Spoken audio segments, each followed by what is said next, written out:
Herzlich willkommen zum Quiz zur Pflanzenbestimmung. Bei diesem Quiz geht es jetzt ganz viel um Fachwörter rund um Pflanzen, die man kennen muss, wenn man mit solchen Büchern wie oben abgebildet Pflanzen bestimmen möchte, weil die hauptsächlich mit Text funktionieren. Aber auch bei Fotobüchern steht im Seitentext oft ganz viel Fachwörter, die man einfach kennen sollte. In diesem Video werden jetzt auch italienische, englische und französische Fachwörter benutzt und es gibt auch englische Untertitel, falls ihr die haben möchtet. Fangen wir einfach gleich mal an.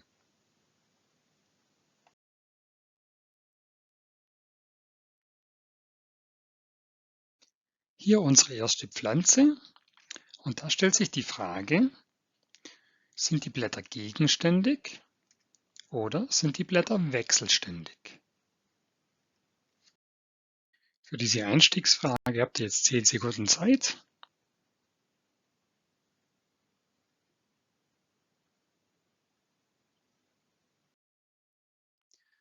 Ja, die Blätter hier sind wechselständig. Es handelt sich um das Gemswurzkraut, kommt in den Bergen vor. Und wenn wir da am Stängel schauen, stehen sich die Blätter da im Wechsel gegenüber. Also sie sind nicht auf gleicher Höhe, sondern immer wieder versetzt, deswegen wechselständig. Gegenständig sehen wir hier bei der Arnika. Man kann erkennen, dass sich die Blätter hier gegenüberstehen.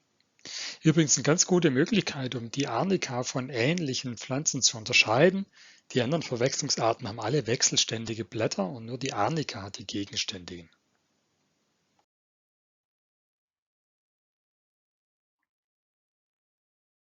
Bei dieser Blatterbse stellt sich jetzt die Frage, a. Sind die Blätter unpaarig gefiedert? Oder b. Sind die Blätter paarig gefiedert?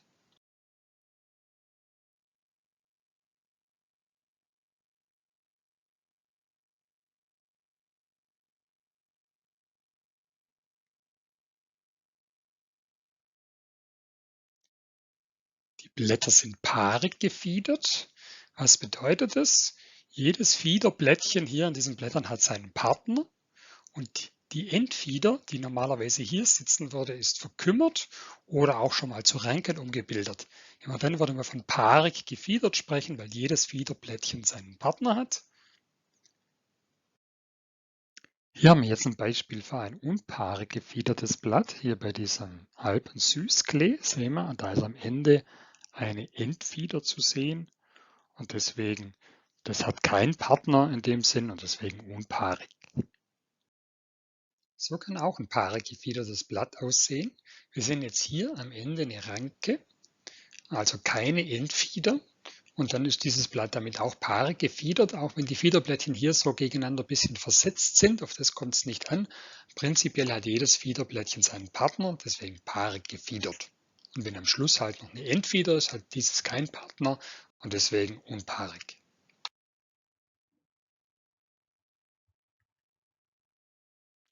Bei der nächsten Frage kommen wir jetzt zu den Rosengewächsen, eine große Familie. Und da gibt es ganz typische Ausprägungen von Rosengewächsen. Auch da gibt es Fragen dazu.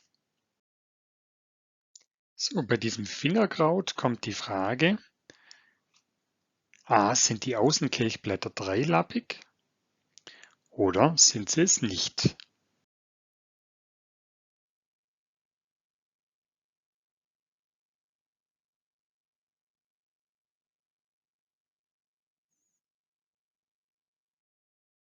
In diesem Fall sind die Außenkelchblätter nicht dreilappig. Dazu sollte man natürlich jetzt wissen, was der Außenkelch ist und deswegen schauen wir uns die Blüte nochmal genau an. Wir haben also hier die Kronblätter, die gelben. Dann haben wir hier die Kelchblätter, wie sie bei vielen Blüten gibt. Und dann haben wir hier noch zusätzlich einen Außenkelch. Und dieser Außenkelch, ein Blättchen dieses Außenkelchs ist nicht dreilappig. Und deswegen hier keinen dreilappigen Außenkelch. Und wir schauen uns mal jetzt einen dreilappigen Außenkelch an. Den haben wir hier bei dieser Scheinerdbeere. Da sehen wir einen ganz auffälligen großen Außenkelch und dieser ist dreilappig. Wir sehen innen noch den normalen Kelch, in dem Fall ein bisschen kleiner, und den großen dreilappigen Außenkelch. Warum diese Pflanze Scheinerdbeere heißt, erschließt sich, wenn man da links mal schaut. Es sieht wirklich aus wie eine Erdbeere, natürlich auch nah verwandt. Erdbeere ist auch ein Rosengewächs, aber diese Erdbeere schmeckt nach nichts.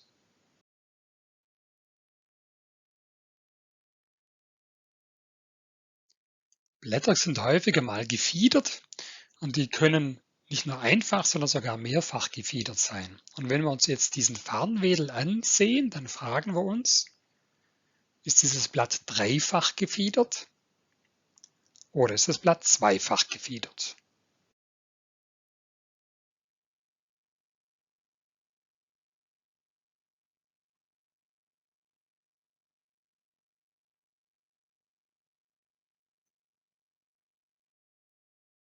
Dieses Blatt wäre dreifach gefiedert.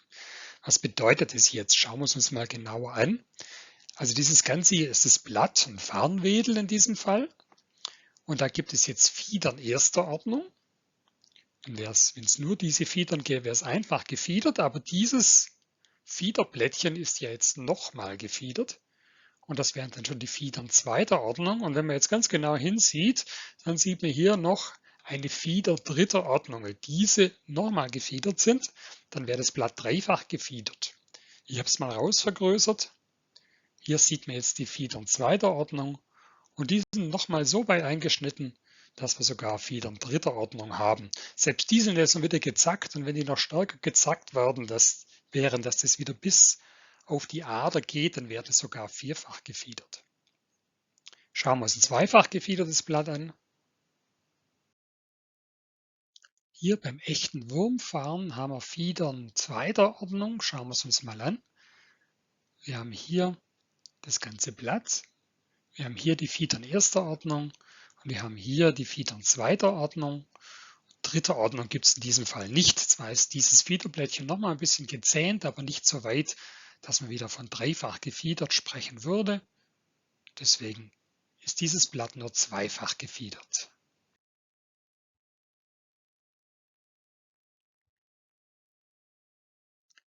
Kommen wir zu einer interessanten Frage, die oft auftaucht und als Beispiel benutzen wir hier jetzt mal so eine Fetthenne.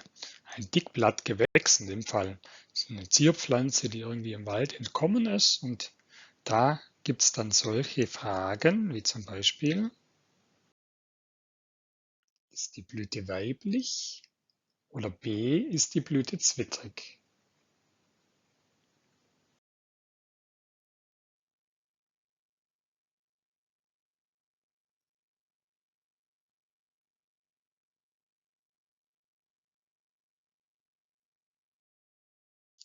Die Blüte ist hier nur weiblich.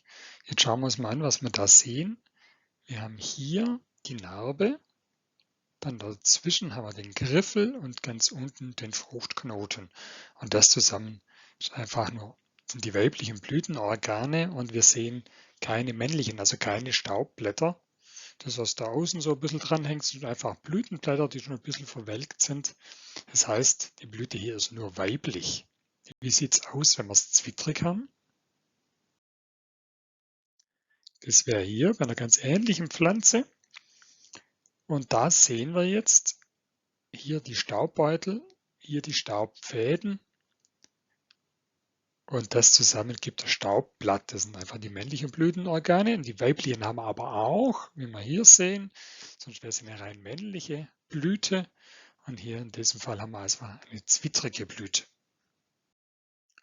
Zwar sind zwittrige Pflanzen der häufigste Fall bei Pflanzen in der Natur, aber es gibt durchaus Pflanzen, die das getrennt haben. Und da gibt es zweihäusige Pflanzen.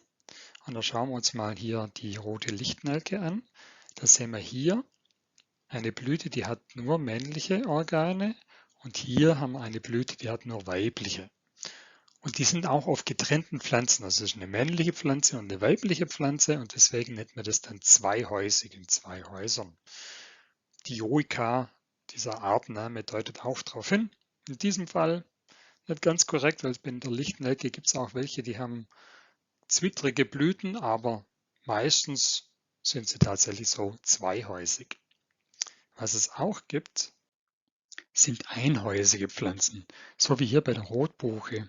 Hier sind die Blüten zwar auch eingeschlechtlich, wir sehen im aufrechten Blütenstand die weiblichen Blüten und in den 3 hängenden Blütenstand die männlichen Blüten. Beide sind aber offensichtlich an derselben Pflanze, deswegen einhäusig. Sinn der getrenntgeschlechtlichen Blüten ist oft, eine Selbstbestäubung zu verhindern.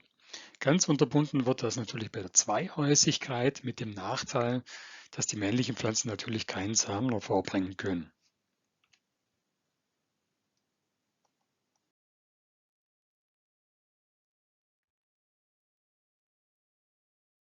Hier haben wir jetzt ein Sonnenröschen und wenn wir in der Bestimmungsliteratur zu den Sonnenröschen kommen, kommt irgendwann die Frage, haben die Blätter Nebenblätter oder haben sie keine?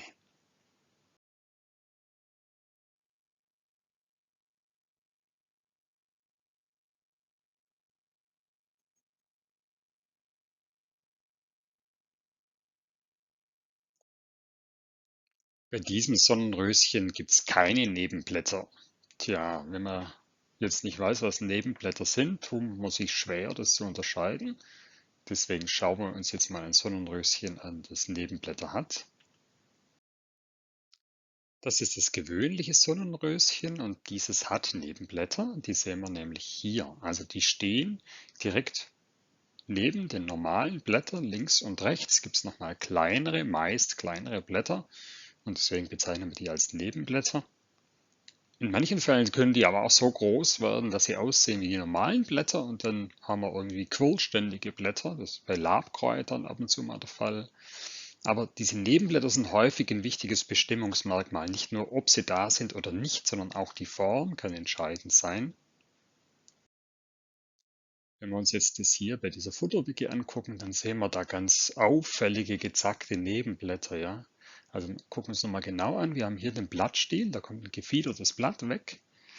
Und direkt am Stiel links und rechts diese Nebenblätter.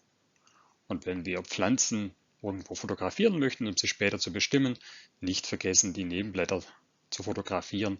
Gerade wie hier bei diesen Schmetterlingsblütern ist es oft ein wichtiges Bestimmungsmerkmal.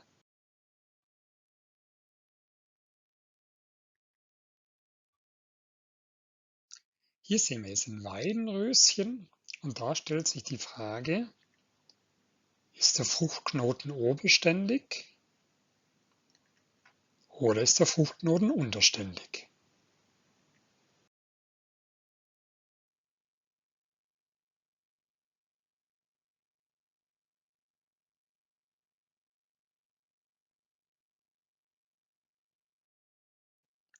Der Fruchtknoten hier ist also unterständig.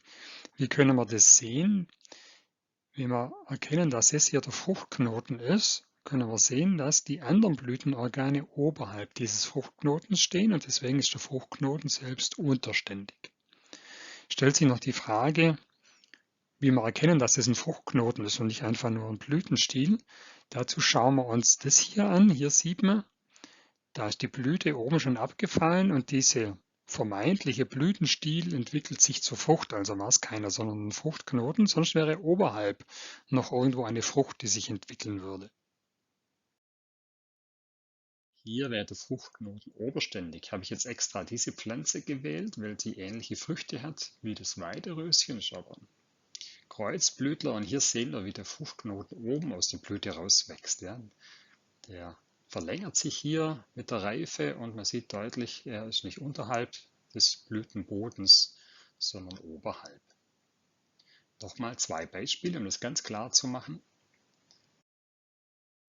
Hier haben wir jetzt noch eine Rose und da sehen wir jetzt wirklich einen Fruchtknoten im Sinne von Verdickung. Daraus entwickelt sich mal die Hagebutte und wir sehen, die ist wieder unterhalb der anderen Blütenorgane. Und hier bei diesem Wiesenstorchschnabel, da steht der Fruchtknoten jetzt wieder oberhalb. Ja? Das wäre jetzt ein oberständiger Fruchtknoten. Und manchmal ist es tatsächlich so wie hier, dass man die Blüte vielleicht auch mal ein bisschen auseinandernehmen muss, um den Fruchtknoten zu sehen und zu sehen, ob der jetzt ober- oder unterständig ist.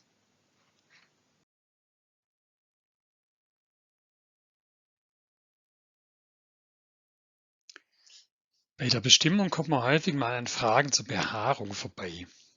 Und da ist dann wichtig, wo sieht die Behaarung und wie sieht sie aus. Und bei dieser Pflanze ist die Frage, A, ist der Blütenstiel drüsig behaart oder ist der Blütenstiel nicht drüsig behaart?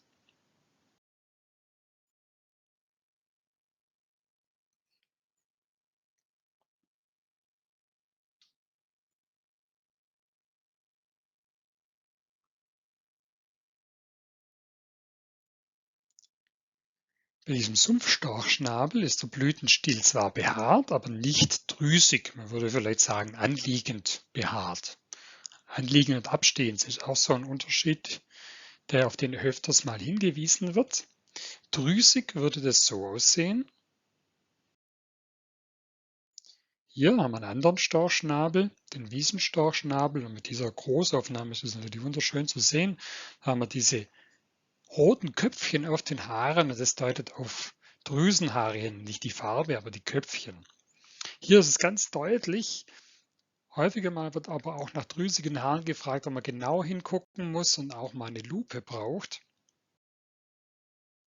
Hier bei diesem Weideröschen haben wir auch eine drüsige Behaarung, aber dadurch, dass das alles weiß ist, ist es kaum zu sehen. Man sieht so diese glänzenden Köpfchen, also diese drüsige Behaarung ist hier zu sehen, wenn man genau hinguckt, vielleicht auch mit einer Lupe. Aber da wird es dann häufig sind solche Fragen dann so am Schluss, wenn es dann wirklich um schwer zu unterscheidende Arten geht. Und hier, dieses Weidenröschen hatte ich unter drüsigem Weigeröschen abgelegt, bin mir jetzt aber im Nachhinein gar nicht mehr sicher, ob es nicht vielleicht doch ein kleinköpfiges Weidenröschen ist. Und dann schreibe ich lieber Epilobium spick, was nichts anderes heißt wie irgendein Weidenröschen. Ich weiß es nicht genau.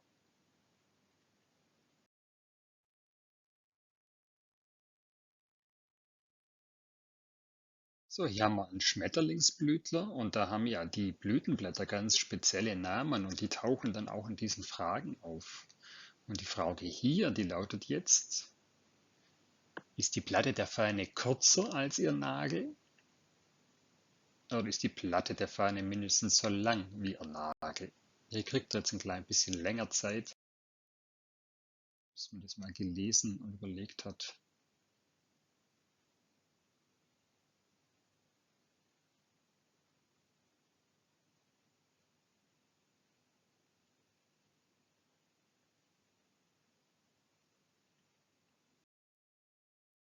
Die Platte der Fahne ist mindestens so lang wie ihr Nagel. Ja, was ist jetzt Platte, was ist Nagel, was ist die Fahne? Das muss man dazu wissen, da geht es jetzt schon ans Eingemachte mit den Fachwörtern. Also die Fahne ist dieses oberste Blütenblatt, das wie eine Fahne nach oben steht. Und diese Fahne ist hier eingeteilt in einen Nagel, so eine Art Stiel des Blütenblattes. Und in eine Platte, das was absteht. Und die zwei sind ungefähr gleich lang. Also die Platte ist zumindest mindestens so lang wie ihr Nagel. Das wäre jetzt ein Hinweis, dass es die Vogelwicke ist. Wäre es andersrum, dann hätten wir die Zottelwicke. Und hier sieht man jetzt schon wieder die Fahne oben und die Platte. Und der Nagel ist jetzt hier deutlich länger als diese Platte. Und das ist der Unterschied zwischen den zwei.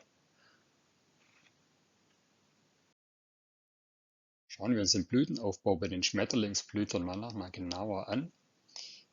Wir haben oben die Fahne, das haben wir ja gerade schon gesehen, und die anderen Blütenblätter, die haben auch ihre Namen.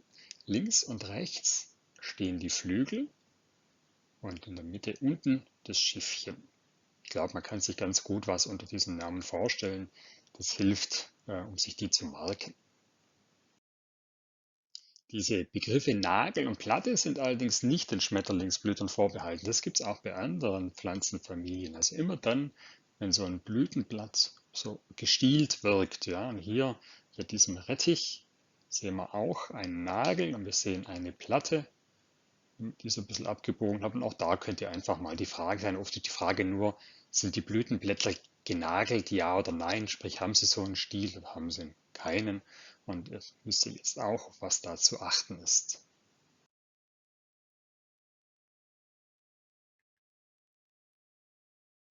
Bei dieser letzten Frage beschäftigen wir uns jetzt noch mit den Doldenblütlern.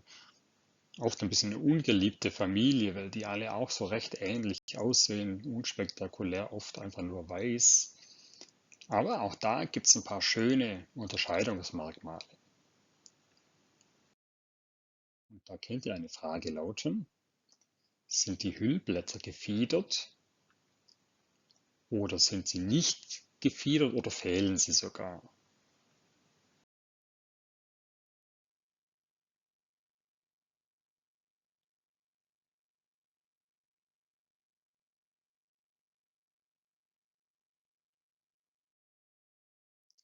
Hier sind die Hüllblätter gefiedert. Ich denke, da könnte man drauf kommen. Man sieht ja hier solche gefiederten Blätter, ganz deutlich gefiederte Blätter. Das sind die Hüllblätter. Die Hüllblätter hüllen quasi die ganze Dolde ein.